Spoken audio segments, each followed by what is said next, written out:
हिंदी में यूपीएससी की तैयारी से संबंधित प्रोग्राम्स को देखने के लिए सब्सक्राइब करें स्टडी IQ-IAS हिंदी। नमस्कार साथियों, मैं कुणाल आप सभी का स्टडी IQ-IAS हिंदी पे स्वागत करता हूं।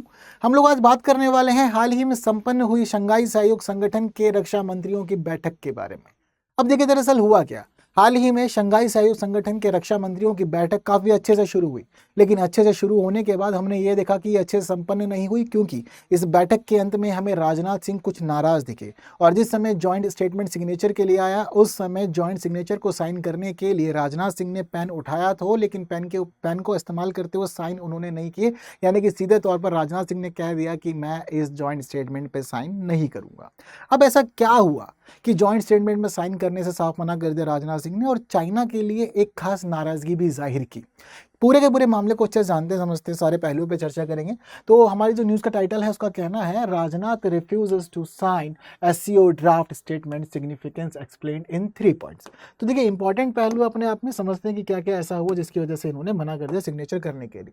तो देखिए भारत ने चीन में शंघाई सहयोग संगठन के रक्षा मंत्रियों की बैठक में संयुक्त वक्तव्य, जिसको हम जॉइंट स्टेटमेंट कहते हैं, उसका समर्थन करने से इनकार कर दिया तथा आतंकवाद पर कठोर भाषा को शामिल करने पर जोर दिया। तो सीधा तौर पर यहाँ हमारे राजनाथ सिंह ने कहा है कि देखिए अभी फिलहाल आपका जो जॉइंट स्टेटमेंट है इसके ऊपर तो मैं साइन नहीं करूंगा, लेकिन हाँ मैं ये चाहूंगा कि आप आतंकवाद के लिए कठोर भाषा का इस्तेमाल करें। अब ऐसा हुआ क्या, तो देखिए हम सभी ये बात जानते हैं कि बीते दिनों भारत में जिस प्रकार का पहलगाम आतंकवादी हमला हुआ था, इस पहलगाम आतंकवादी हमले के बाद भारत सरकार ने पूरी दुनिया को आतंकवाद के मोर्चे पर एकजुट करने का कार्य शुरू कर दिया। हालांकि जैसे ही ये पहलगाम आतंकवादी हमला हुआ था तो हम लोगों ने पाकिस्तान में अलग अलग आतंकी ठिकानों के खिलाफ कार्रवाई की, जिसको हम लोगों ने ऑपरेशन सिंदूर नाम दिया। लेकिन ये ऑपरेशन सिंदूर समाप्त नहीं हुआ, क्योंकि सरकार ने कहा है कि ऑपरेशन सिंदूर निरंतर चलने वाला ऑपरेशन है, और यह ऑपरेशन भारत की आतंकवाद के प्रति जीरो टॉलरेंस पॉलिसी को भी दर्शाता है। और जब कभी भी आतंकवाद की बात आएगी तो हमारा ये ऑपरेशन सिंदूर आतंकवाद के सीने पे घातक प्रहार हमेशा करेगा ही करेगा। ये बात हमारी केंद्र सरकार ने क्लियर की। अब देखिए जब से हम लोगों ने पूरे के पूरे घटनाक्रम को देखा है, उसके बाद से भारत ने पूरी दुनिया को आतंकवाद के मोर्चे पर इकट्ठा करना शुरू कर दिया, और भारत का साफ कहना है कि हम पूरी दुनिया से मिलकर आतंकवाद को समाप्त कर देंगे।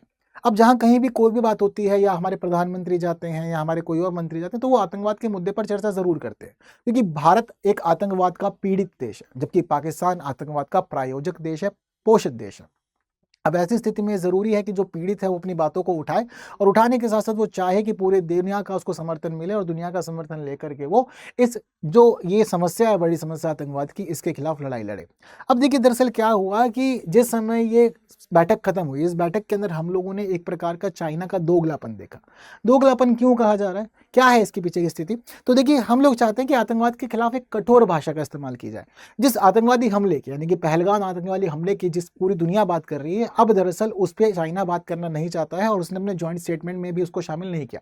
अब हम लोगों ने ये देखा कि जिस समय ये जॉइंट स्टेटमेंट आया, तो इस जॉइंट स्टेटमेंट में ये पता चलता है कि चाइना के द्वारा बलूचिस्तान में हुई आतंकवादी गतिविधियों को तो शामिल किया गया, और पाकिस्तान के अंदर जो बलूच आर्मी है उनके द्वारा जब जाफर एक्सप्रेस का अपहरण किया गया था, तो इस ड्राफ्ट के अंदर, इस जॉइंट स्टेटमेंट के अंदर इन्होंने इस जाफर एक्सप्रेस अपहरण की घटना को तो शामिल किया, लेकिन इन्होंने भारत की पहलगाम घटना को मेंशन करना बिल्कुल भी ध्यान नहीं दिया, और ये पूरी तरह से अवॉइड करके इससे निकल गए।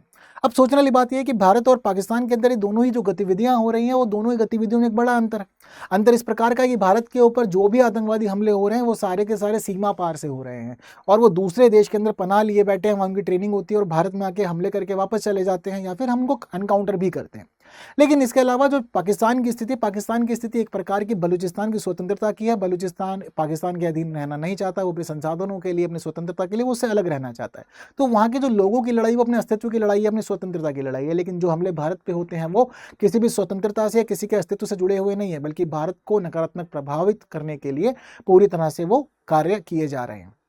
अब इसी वजह से भारत ने यहाँ पर ये पहलू देखा कि आपने बलूचिस्तान की जो लिबरेशन आर्मी है, बलूच लिबरेशन आर्मी, उसके पहलू को तो आपने आतंकवाद के रूप में, घटना के रूप में संबोधित किया, और जाफर एक्सप्रेस अपहरण को संबोधित करते हुए पाकिस्तान के साथ जो भी हुआ, पाकिस्तान की सरकार ने जो भी चीज़ें फील किया, आपने वो सारी की सारी चीज़ें तो दिखाई, दुनिया को जाहिर किया कि हाँ जी पाकिस्तान ने एक बड़ा ही नुकसान झेला है जाफर एक्सप्रेस अपहरण को देख करके।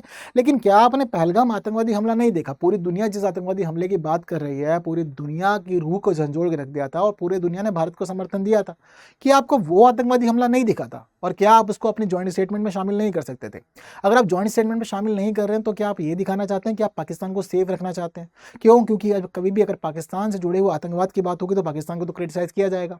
तो यहाँ सीधे तौर पर यह माना गया कि पहलगाम आतंकवादी हमले को शामिल ना करने का मतलब ये रहा है कि चाइना ने पाकिस्तान को सेव करने की कोशिश की, उसको बचाने की कोशिश की है, ताकि पाकिस्तान को यहाँ से किसी भी प्रकार के क्रिटिसिज्म का सामना ना करना पड़े और पाकिस्तान के खिलाफ कोई भी बात ना हो। क्योंकि अगर जब कभी भी भारत के पहलगाम आतंकवादी हमले की बात होगी तो पाकिस्तान को तो क्रिटिसाइज किया ही जाएगा। हालांकि बात यहीं पे खत्म नहीं हुई। हमारे राजनाथ सिंह ने सिग्नेचर तो नहीं किए, लेकिन सिग्नेचर नहीं करने के अलावा उन्होंने कहा कि आतंकवाद के लिए कठोर भाषा का आप इस्तेमाल कीजिए, ये जरूरी है। इसके अलावा राजनाथ सिंह ने सीधे तौर पर यहाँ पर यह कहा कि देखिए, इस दस्तावेज से महत्वपूर्ण मुद्दे खासकर आतंकवाद और क्षेत्रीय सुरक्षा पर भारत की स्थिति कमजोर हो रही है, इसीलिए हम लोग इस पर हस्ताक्षर नहीं कर सकते। क्योंकि भारत का आज के समय में आतंकवाद का एक बड़ा मुद्दा है और हम चाहते हैं कि पूरी दुनिया से आतंकवाद को समाप्त किया जाए। तो अगर आतंकवाद उसके बावजूद इस प्रकार के हमें ज्वाइंट स्टेटमेंट में देखने को नहीं मिलेगा तो हम चाहेंगे कि भाई उसके साथ हम ना चलें, क्योंकि हम चाहते हैं कि आतंकवाद के खिलाफ आप कार्रवाई करें, ये जरूरी है। और इसके अलावा राजनाथ सिंह ने सीधे तौर पर यहाँ पर यह भी कह दिया है कि देखिए, शांति और समृद्धि आतंकवाद के साथ साथ नहीं चल सकती। तो यहाँ पर सीधा तौर पर उन्होंने जो स्टेटमेंट यूज किया था वो ये स्टेटमेंट किया था कि शांति और समृद्धि आतंकवाद और गैर राज्य अभिनेताओं और आतंकवादी समूहों के हाथों में सामूहिक विनाश के हथियारों के प्रसार के साथ सह अस्तित्व में नहीं रह सकती। यानी कि अगर आप चाहेंगे कि आतंकवाद भी बढ़ता रहे, फलता फूलता रहे, उसको हथियार मिलते रहे, और आप चाहते हैं कि आतंकवाद को बढ़ाने के साथ साथ आप शांति और समृद्धि की कल्पना करें, तो ये बिल्कुल भी संभव नहीं है। तो आप शांति और समृद्धि को चूज कर सकते हैं या फिर आप आतंकवाद को चूज कर सकते हैं, कोई एक पहलू ही आपके पास रहेगा। और अगर आप शांति और समृद्धि के साथ आते हैं तो आपको बिल्कुल आतंकवाद का विरोध करना ही पड़ेगा। यहाँ इस स्टेटमेंट से हमें यह भी पता चल रहा है। इसके साथ साथ ही चुनौतियों से निपटने के लिए निर्णायक कार्रवाई की आवश्यकता है, ये बात पूरी दुनिया को यहाँ बताई हमारे राजनाथ सिंह ने। इसके अलावा ये भी कहा कि यह जरूरी है कि जो लोग अपने संकीर्ण और स्वार्थी उद्देश्यों के लिए आतंकवाद को प्रायोजित, पोषित और उपयोग करते हैं, उन्हें इसके परिणाम भुगतने होंगे। और ऐसा नहीं है कि नहीं है, पाकिस्तान को खुद भी इससे प्रभाव पड़ा है, कई बार उसके ऊपर भी ऐसे ही हमले हुए हैं, उसे भी दिक्कतों का सामना करना पड़ा। कुछ देश सीमा पर आतंकवाद को नीति के साधन के रूप में इस्तेमाल करते हैं और आतंकवादियों को पनाह देते हैं। ऐसे दोहरे मानदंडों के लिए कोई जगह नहीं होनी चाहिए। तो सीधे तौर पर भारत ने यहाँ पर स्टेटमेंट दिया है आतंकवाद के ऊपर, लेकिन आतंकवाद के ऊपर स्टेटमेंट देते हुए पाकिस्तान को सीधे तौर पर क्रिटिसाइज किया। ये बताया है कि पाकिस्तान की जो नीति है वो नीति बहुत ज्यादा गलत है और इस नीति को किसी भी प्रकार से सकारात्मक रूप में स्वीकार नहीं किया जा सकता है। ये नीति बहुत ही ज्यादा नकारात्मक है। ये सारी स्टेटमेंट, सारी बातें बताई गई राजनाथ सिंह के द्वारा अपने स्टेटमेंट में। तो भारत ने बेशक जॉइंट स्टेटमेंट में तो आतंकवाद का पहलू नहीं पाया, लेकिन विरोध दर्ज किया। राजनाथ सिंह ने अपनी नाराजगी जाहिर की और नाराजगी जाहिर करने के साथ साथ पाकिस्तान के लिए जो भी बातें वो कह सकते थे उन्होंने वो सारी बातें कही। अब ये जरूरी है कि हम दुनिया के लिए दुनिया से जो जन समर्थन चाहते हैं, दुनिया से जो समर्थन चाहते हैं अपने आतंकवाद के इस मुद्दे पर और आतंकवाद को खत्म करने के लिए, वो समर्थन भारत को मिले, जिससे कि सभी चीज़ों को मजबूती से संभाला जा सके और आतंकवाद के खिलाफ सबकी जो लड़ाई है वो एक अच्छी लड़ाई हो और दुनिया से आतंकवाद को जल्द ही निपटाया जाए। हालांकि इन सभी बातों को समझने के अलावा हम लोग ये भी देखते हैं कि थोड़ी बातें ये जरूरी है कि हम लोग शंघाई सहयोग संगठन की करें। देखिए, शंघाई सहयोग संगठन आज के समय में एक ऐसा पहलू बना हुआ है जहां भारत और पाकिस्तान साथ हैं। देखिए, दरअसल हम लोगों ने ये देखा था कि दक्षिण एशिया के लिए एक महत्वपूर्ण संगठन हुआ करता था जिसको हम लोग सार्क कहा करते थे, लेकिन सार्क आज के समय में निष्क्रिय है। निष्क्रिय क्यों है? क्योंकि भारत की वजह से निष्क्रिय है। जब कभी भी सार्क के सदस्य देश बैठा करते थे और ये सदस्य देश बैठ करके क्षेत्रीय प्रगति की बात करना चाहते थे, क्षेत्रीय उन्नति की बात करना चाहते थे, आपसी व्यापार की बात करना चाहते थे, शांति की बात करना चाहते थे, उस दौरान पाकिस्तान इस संगठन की बैठक में कश्मीर के मुद्दे को उठाया करता था और बार बार बैठकों को किसी प्रकार से उपयोगी नहीं बनने दिया करता था। तो सभी देशों ने फिर ये चाहत रखी कि इससे कुछ भी फायदा तो हो नहीं रहा है। भारत ने इस बैठकों में शामिल होने बंद कर दिया, जिसके बाद ये पूरी तरह से निष्क्रिय हो गया। अब भारत की चाहत यह है कि हम लोग ऐसे संगठनों से दूर रहें जिन संगठन के अंदर पाकिस्तान है, लेकिन उसके बावजूद शंघाई सहयोग संगठन एक ऐसा संगठन बना हुआ है जहां भारत और पाकिस्तान दोनों ही एक मंच पर साथ आते हैं। वैसे तो भारत पाकिस्तान के साथ किसी भी मंच पर साथ नहीं आना चाहता, लेकिन इस मंच पर भारत और पाकिस्तान दोनों ही देश साथ देखने को मिलते हैं। आज के समय में ये जो समूह है, ये 10 देशों का समूह है, जिसमें भारत के साथ साथ China, Russia, Pakistan, Kazakhstan, Kyrgyzstan, Tajikistan, Uzbekistan, Iran और बेलारूस शामिल है।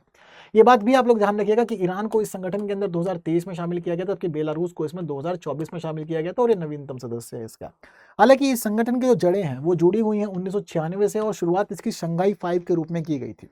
शंघाई 5 के रूप में शुरू हुआ था और शुरुआती तौर पर हम ये देखते हैं कि रशिया, चाइना, कजाकिस्तान, किर्गिस्तान और ताजिकिस्तान इसके शुरुआती सदस्य हुआ करते थे। लेकिन जब बाद में और सदस्यों को शामिल करने की बात इसमें शुरू हुई तो इसने 2001 में 15 जून को एक नया रूप लिया, जिसके बाद ये शंघाई 5 की जगह SCO यानी कि शंघाई सहयोग संगठन के रूप में जाना जाने लगा। हालांकि शुरुआती तौर पर इसकी स्थापना के पीछे का जो उद्देश्य था वो ये था कि यूएसएसआर के 15 स्वतंत्र देशों का विघटन हुआ था, जिसके बाद यूएसएसआर यानी कि रशिया ये चाहता था कि चरमपंथी धार्मिक समूहों और जातीय तनावों के सामने आने वाली चिंताओं को संबोधित किया जाए, उनको रोका जाए। इस वजह से माना जाता है कि एससीओ की स्थापना की गई थी। लेकिन बाद में एससीओ एक क्षेत्रीय संगठन के रूप में काफी ज्यादा उभरा और लगातार फिर सदस्य संख्या इसकी बढ़ी, और केवल सदस्य संख्या इसकी 10 सदस्यों के रूप में नहीं बढ़ी है, बल्कि अगर हम इसकी टोटल संख्या देखें तो टोटल इसके अंदर सदस्यों की संख्या ज्यादा है। यानी कि टोटल सदस्यों की संख्या जो है हम लोग देखते हैं कि कुल मिला जुला करके पर्यवेक्षक देश भी हैं इसमें। तो इस प्रकार से जो कुल सदस्य हैं वो अलग रहते हैं। कुल सदस्यों के अलावा इसमें पर्यवेक्षक सदस्य भी होते हैं, यानी कि जो ऑब्जर्वर कंट्रीज हैं वो भी जुड़ते हैं, उनकी बैठकों में पार्टिसिपेट करते हैं और वो भी चीज़ों को जानते समझते हैं। इन सभी बातों को जानने समझने के अलावा हम लोग ये देखते हैं कि भारत की शुरुआत भी इस संगठन में एक पर्यवेक्षक सदस्य के रूप में ही हुई थी। दरअसल 2005 में भारत को सबसे पहले इसका पर्यवेक्षक सदस्य का दर्जा दिया गया था और भारत ने 2005 से 2017 तक पर्यवेक्षक सदस्य के रूप में ही भूमिका निभाई है। लेकिन 2017 में भारत को इसमें पूर्ण राज्य का दर्जा मिल गया था, मतलब पूर्ण सदस्य का दर्जा मिल गया था, और पूर्ण सदस्य के दर्जे के रूप में फिर उसके बाद से ही भारत की गतिविधियां 2017 से अब तक लगातार चल रही है। हालांकि भारत के साथ में परेशानी वाली स्थिति ये रही कि भारत के ही साथ साथ पैरेलली पाकिस्तान की स्थिति भी इसमें बनी हुई थी। 2005 में जिस तरह से भारत पर्यवेक्षक सदस्य बना और ठीक उसी प्रकार से पाकिस्तान भी पर्यवेक्षक सदस्य बना, और जब 2017 में भारत को एक पूर्ण सदस्य का दर्जा दिया गया, उसी समय पाकिस्तान को भी पूर्ण सदस्य का दर्जा दिया गया।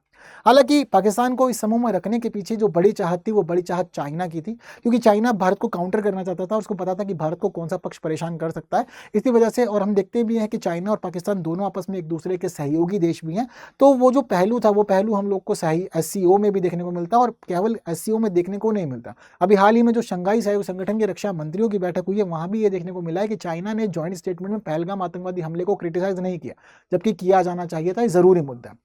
ये एक इतना बड़ा और महत्वपूर्ण मुद्दा है जिसको हम ये देखते हैं कि अंतर्राष्ट्रीय स्तर पर भी लगातार क्रिटिसाइज किया जा रहा है, लेकिन हम लोग ये देखते हैं कि उसे यहाँ क्रिटिसाइज नहीं किया गया।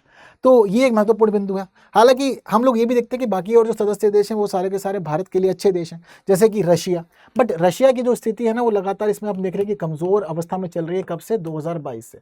2022 में जिस समय रशिया यूक्रेन वॉर हुई थी, तो रशिया यूक्रेन वॉर के बाद से ये देखा जा रहा है कि रशिया को काफ़ी ज़्यादा विरोधों का सामना करना पड़ रहा है, दुनिया में इसको काफ़ी आलोचनाएं दी जा रही है। तो आज के समय में कमज़ोर स्थिति में संगठन में बना हुआ है, ये भी इसका एक पहलू बना हुआ है, वरना उसके थ्रू भी चीज़ें भारत के अकॉर्डिंग काफ़ी अच्छी हो जाया करती थी। तो अभी वो फिलहाल संघर्षों में है, तो वहाँ भी उसकी परेशानियाँ बनी हुई है। तो रशिया कमज़ोर अवस्था में, लेकिन चाइना की स्थिति जो है वो मजबूत है और पाकिस्तान को वो फेवर भी कर रहा है, बैठक भी वहीं हुई है, तो चीज़ें उसके सामने काफ़ी फेवरेबल चल रही है। हालांकि भारत के साथ में जो अभी रक्षा मंत्रियों की बैठक हुई है, इस बैठक में एक पॉजिटिव आउटकम निकल के ये आया है कि रक्षा मंत्री राजनाथ सिंह ने केवल और केवल इस पूरे मामले में जॉइंट स्टेटमेंट का विरोध ही नहीं किया, बल्कि विरोध के बाद कुछ बाइलेटरल टॉक्स भी होनी थी, यानी कि द्विपक्षीय वार्ताएं भी होनी थी। तो द्विपक्षीय वार्ताओं में हमारे रक्षा मंत्री राजनाथ सिंह ने बात की है चाइना के रक्षा मंत्री जो हैं एडमिरल डॉन जुन, और इनका बात करते हुए सकारात्मक चीजें निकल के आई हैं।